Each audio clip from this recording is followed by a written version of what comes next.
Le rôle de l'intellectuel, je le verrais de trois manières.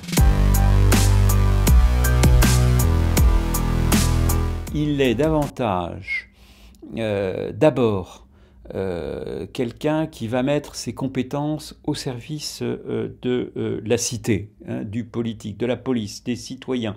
Et sur ce plan, on a la définition que donnent Deleuze et Foucault de l'intellectuel spécifique. On le voit par exemple chez un Paul Ricoeur, quand Ricoeur, dans La mémoire, l'histoire, l'oubli, énonce ses inquiétudes citoyennes. Il dit, voilà, il faut bien comprendre que l'histoire, c'est pas la mémoire, que la mémoire, c'est pas l'histoire, il faut les articuler ensemble, plaidant pour, dit-il, une politique de la juste mémoire. Voilà la tâche, vous me direz d'un philosophe, mais d'un philosophe intellectuel, puisqu'il s'adresse aux citoyens et fait part d'une préoccupation citoyenne. Donc là, voilà un intellectuel spécifique. Il va faire un travail philosophique pour éclairer cette confusion qui existe dans notre cité entre histoire et mémoire. Françoise Nyssen, la ministre de la Culture, a-t-elle eu raison ou tort de retirer la référence à Charles Maurras dans le livre des commémorations de 2018 ? Le deuxième rôle, me semble-t-il, c'est d'aller à l'encontre de cette coupure qui devient dramatique pour notre démocratie entre le domaine de l'expertise, les experts et les citoyens. Chose d'ailleurs qui est une des explications de la crise que l'on connaît en Europe. C'est-à-dire que les gens prennent l'Europe pour un bouc émissaire parce que c'est un pouvoir d'experts et ils se sentent coupés. Le Parlement européen est ridicule.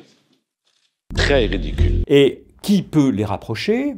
Alors qu'ils semblent s'éloigner de plus en plus, c'est justement les intellectuels. C'est-à-dire les intellectuels peuvent avoir là un rôle de mise dans la cité des enjeux, des grands enjeux qui sont d'ailleurs plus tellement entre le blanc et le noir, c'est plus des enjeux manichéens, mais comme disait Ricoeur, c'est des choix à faire entre le gris et le gris, il y a des camailleux dans le gris. Là, les intellectuels peuvent mettre leurs compétences à rendre audibles les grands enjeux citoyens et à œuvrer dans le sens d'un approfondissement de la démocratie. Troisième rôle, qui est le plus difficile, qui est de retrouver un peu cette posture un peu prométhéenne, qui est de réouvrir le futur. C'est-à-dire qu'on attend aussi d'eux, d'une certaine manière, que par l'idéologie, que par l'utopie concrète, ils réouvrent un horizon d'attente, un horizon d'espérance qui n'existe plus. Or,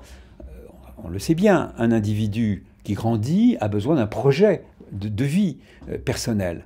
Eh bien, une société qui grandit a aussi besoin de se projeter dans l'avenir, a besoin d'un projet d'émancipation. C'est de ce projet dont on pâtit aujourd'hui, et pas en France, à l'échelle internationale. Et là, les intellectuels, pas seulement les intellectuels français, mais effectivement ont un défi qui est à relever.